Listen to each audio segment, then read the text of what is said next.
In this video, I'm going to show you how you can fix not receiving emails in Outlook. So if in one way or another, people are sending you emails in Outlook, but you can't read those mails, then follow these steps to fix this issue and be able to access all emails sent to you.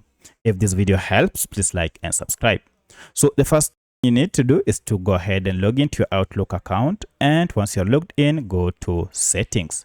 Now under settings, you can see we have quite a number of options. Go to mail and click on it. From here, look for junk email and click on it.